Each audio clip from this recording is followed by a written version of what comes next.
Boa noite, amigas e amigos. É uma alegria imensa estar mais uma vez com vocês aqui, reunidos para refletirmos o Evangelho à luz do Consolador prometido. Nesse momento, então, convido a todos para fazermos a nossa prece inicial. Que a paz de Jesus, nosso Mestre amado, possa estar conosco nesse momento, para que nos abramos para as suas luzes que vêm do mais alto e cada um de nós absorvermos tudo o que for necessário para as nossas vidas. Que assim seja. Bom, o tema de hoje se encontra no Evangelho segundo o Espiritismo, capítulo 2, Meu reino não é deste mundo, nos itens 5 a 7, chamado de ponto de vista. Então vou começar dizendo qual o significado desse substantivo masculino, ponto de vista. É o lugar onde fica o observador ou quem pretende ver, enxergar algo, em um local onde se vê melhor. No próprio Evangelho e também na Revista Espírita de 1862, há uma referência sobre quando nós estamos no alto de uma montanha, nós conseguimos enxergar o caminho com maior nitidez, Nós conseguimos enxergar onde estão os rios, onde estão os lagos, as florestas, onde estão as pedras, que do alto nós enxergamos melhor, Diferentemente quando nós estamos percorrendo o caminho sem essas observações. Aí nós estamos o tempo inteiro nos deparando com determinados lugares difíceis de ultrapassar. De uma forma figurada, também podemos dizer que o ponto de vista é o modo como se concebe ou se analisa um assunto ou uma situação específica, ou também um modo particular de entender, julgar e perceber alguma coisa. Então, o que nós vamos fazer aqui? Nós vamos refletir sobre o que, principalmente esse conteúdo, ponto de vista, está fazendo no capítulo 2. Meu reino não é deste mundo. Por que é que o Cristo nos deixou esse ensinamento? Nós sabemos que quando ele estava com Pilatos, Pilatos perguntou para ele se ele era rei. E ele disse que o reino dele não era deste mundo. Ele não disse, meu reino não é dessa província, dessas terras. Ele disse desse mundo. Então ele deixou bem claro, ele indicou claramente que a vida futura, com o fim a que se destina toda a humanidade, é o objetivo e as preocupações principais do homem na Terra. Então é isso que ele quis dizer. E todas as máximas do Cristo estão relacionadas a esse grande princípio. Então, sem a vida futura, a maior parte dos seus preceitos de moral não teriam razão nenhuma de existir. Para os judeus daquela época, que assim tinham uma vaga noção da vida futura, essas palavras não foram muito bem compreendidas. E aí vocês vão dizer para mim, vida futura, mas e essa vida atual? Nós estamos vivendo uma vida material. Então nós podemos entender como ponto de vista, neste caso, para nós aqui, encarnados no planeta Terra, com duas faces diferentes. O ponto de vista da vida material e o ponto de vista da vida futura. Então é isso que nós vamos estar refletindo nesta noite. Bom, aí vocês podem me perguntar, nós estamos no planeta material, como é que a gente não vai se preocupar com a matéria? Não vou dizer que nós devemos nos preocupar com a matéria, mas nós temos necessidade dela para podermos viver. Tanto a lei do progresso como a lei da conservação, nos aponta a necessidade de nós trabalharmos para sobrevivermos nesse planeta. Então, se é um planeta material, né, nós estamos aqui também trabalhando para adquirir bens materiais. Deus não nos condena por isso. Eu acho que o que está errado, eu acho não, mas todo ensinamento diz que o que está errado é o uso que fazemos disso. Então, nesse momento, a pergunta é: como nós estamos vivendo hoje? Orientados por qual ponto de vista? Um único ponto de vista? O ponto de vista da matéria? Ou nós já nos conscientizamos através dos estudos do Evangelho e da doutrina espírita, que vem ampliar os nossos pontos de vista e cada vez fazendo com que nós enxerguemos do mais alto toda a harmonia da obra do Criador.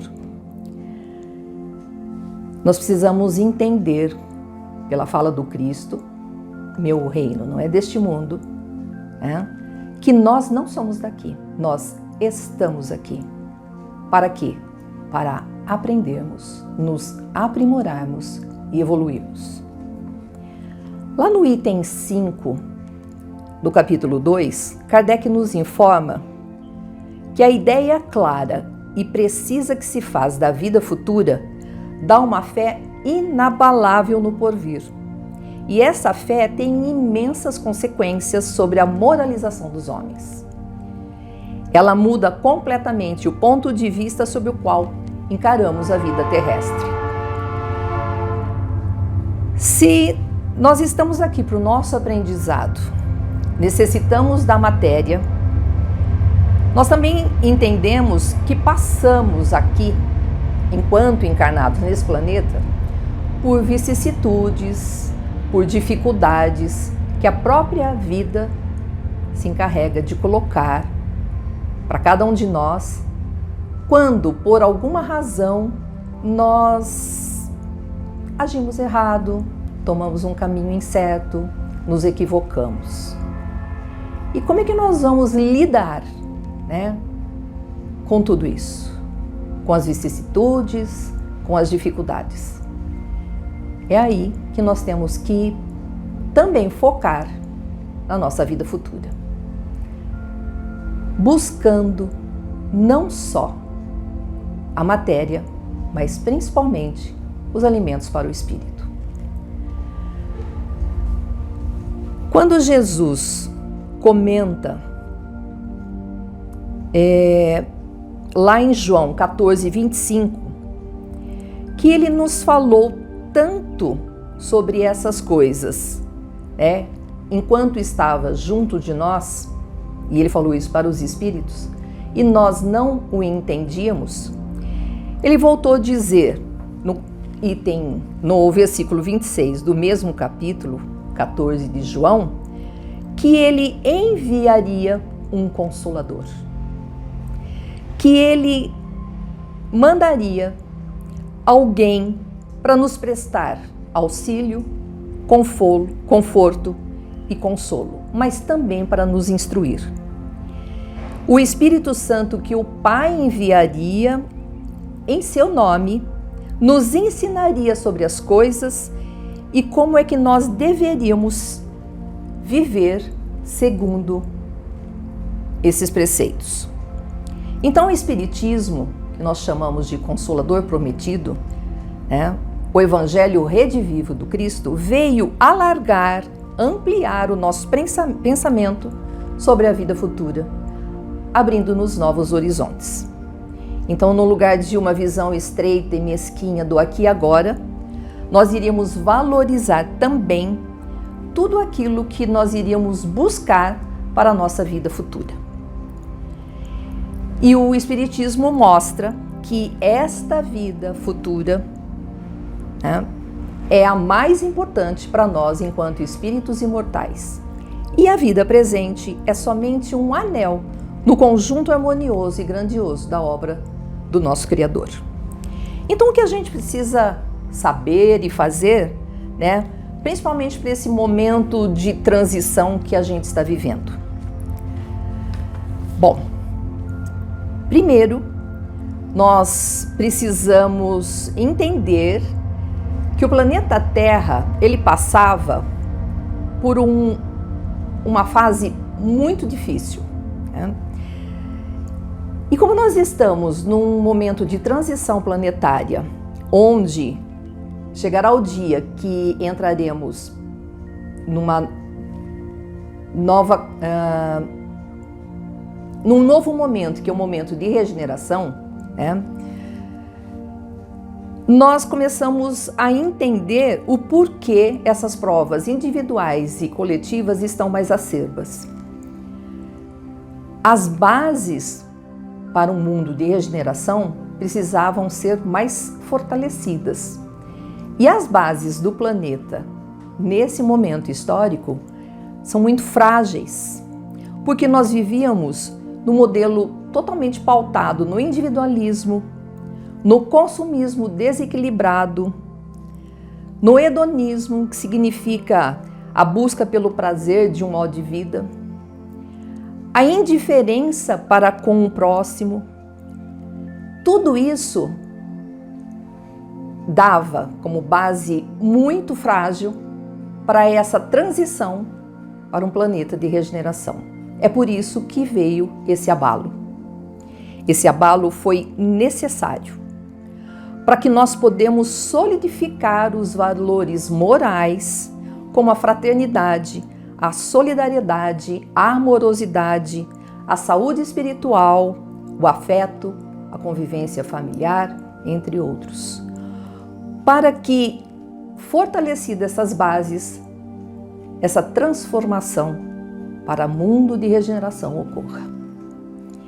E nós estamos percebendo isso, nesse momento, com mais clareza, a importância de tudo isso, de sermos solidários, de valorizarmos a vida e nós mesmos, a importância de nossas famílias, o cuidado com o nosso corpo e saúde, para que a gente possa aproveitar melhor essa experiência terrena. E também que a morte abre os pórticos da vida verdadeira. E a gente volta para casa com dever cumprido. Não é mais algo assustador, né? Nós passamos pela porta do nada. Pelo contrário, nós adquirimos a nossa libertação do jugo da carne.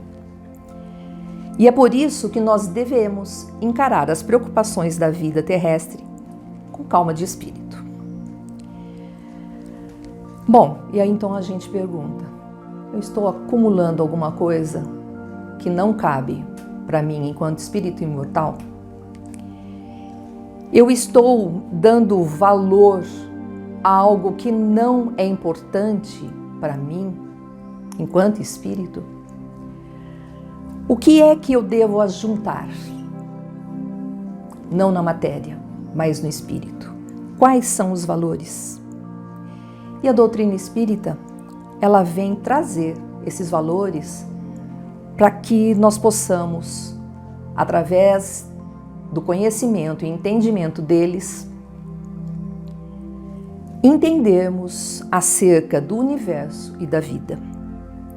São eles a vida espiritual, a reencarnação, a mediunidade, a pluralidade das existências e os mundos habitados, porque já nos disse Jesus, há muitas moradas na casa do Pai. Se nós recordarmos a oração de Jesus, também lá em João 17, de 11 a 26, que ele já sabia que por tudo que ele iria passar e de sua morte, ele roga ao Pai, não só por ele, mas também pelos seus discípulos, preparando-os pelas lutas do porvir, para mantê-los firmes na fé, para levarem a sua doutrina à frente. E hoje, quem são os discípulos de Jesus? É todo aquele que o segue, que estuda seus preceitos, as suas máximas, as compreende e principalmente as pratica. Jesus também dá orientações nessa passagem aos discípulos para que eles prossigam firmes perante as provas individuais e dolorosas que eles iriam passar. Isso também cabe a cada um de nós, enquanto passamos por vicissitudes, tribulações, e nós devemos enxergá-las como somente incidentes e recebendo com muita paciência. E como fazer isso? Lá no livro Cartas do Coração do Chico, através do Espírito Agar, com o título de Mais Alto, ele diz assim: contempla a vida de mais alto para que te não falte na estrada a luz do grande entendimento. Quantos problemas e quantas dores poderiam desaparecer de imediato se aprendesses a ver? Ver do mais alto. Então, é nesse momento que a gente tem que começar a entender tudo isso que passamos. Entender, inclusive, porque Jesus nos disse: vinde a mim os aflitos e os sobrecarregados, pois eu os consolarei e aliviarei. Nós temos que proteger os nossos corações das dúvidas, fortalecendo-nos na fé e na certeza que o nosso lugar não é aqui, estamos somente de passagem. Emmanuel, no capítulo 1 do livro Pensamento e Vida, ele diz que a mente é o espelho da vida em toda parte. A base de nossa vida espiritual é o nosso sentimento, o nosso coração, as emoções que cultivamos. Os pensamentos plasmam as ideias, de onde nascem as palavras, que geram as atitudes e consolidam hábitos que definem o nosso destino. Em João 14:1, Jesus também diz: não se turbe o vosso coração. Crede em Deus, crede também em mim. Então vamos aprender com o Cristo, com o Consolador prometido, que Jesus nos presenteou, que vai abrir os nossos horizontes, trabalhar as nossas mentes. Kardec também deixou vários outros pontos de vista para estudarmos: as moradas do Pai, a fé no porvir, a moralização dos homens. Se conseguirmos caminhar pelo mundo com a consciência de que somos espíritos em aprendizado, o faremos com mais leveza, mais certeza na passagem pelas provas e pelos desafios. Precisamos imprimir em nós essa consciência espiritual da vida.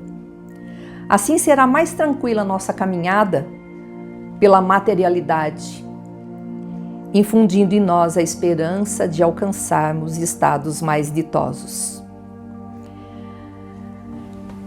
Então, tudo isso que eu falei para vocês até agora foi somente para nos alertar de como é que nós devemos encarar a vida futura. Temos no Cristo o nosso modelo e guia. Ele governa o nosso planeta e cuida de nós em todos os tempos, e disse que estaria conosco até o fim dos dias. E também o Consolador prometido que Ele nos prometeu, o Espiritismo, que nos abre também as portas para novos conhecimentos, nos fortalecendo na fé, na esperança de dias melhores. E eu vou finalizar agora buscando lá em Mateus 14, 22 a 33, onde Jesus caminhava sobre as águas. Pedro, no barco junto com seus amigos, no momento de revolta do mar, percebe Jesus caminhando sobre as águas, vindo em sua direção, e pede para ele: me chame para eu ir até você, mestre. E Jesus diz: Pedro, vem até mim. Pedro sai da água e, olhando fixo nos olhos do Cristo, começa a caminhar em sua direção. De repente, as ondas enfurecidas e o vento causam medo em Pedro, que começa a afundar. Aí o mestre dá a sua mão para Pedro e voltam para o barco dizendo: homem de pouca fé. E nós estamos seguindo o nosso mestre, olhando para os seus ensinos, para tudo aquilo que ele nos deixou, para que pudéssemos andar sobre as águas com mais firmeza, com mais fé? Qual é a nossa atitude nesse momento por que passamos? Então, que nós possamos, nos momentos mais difíceis em nossa vida, termos a intenção de voarmos mais alto enquanto espíritos, fortalecidos na fé, no porvir, com pensamentos positivos. E na hora de fraquejarmos, abramos um livro com pensamentos e mensagens positivas, os leiamos e façamos a prece. Lá no Evangelho segundo o Espiritismo, capítulo 28, coletânea de preces espíritas, existe a prece por aquele que ora nas aflições da vida. Façamos a prece porque o Cristo não nos abandona nunca, não nos deixará afundar. Tenhamos fé, caminhemos com o Cristo. Este é o conteúdo para esta noite. E agora nós vamos novamente fazermos uma prece para que nós possamos,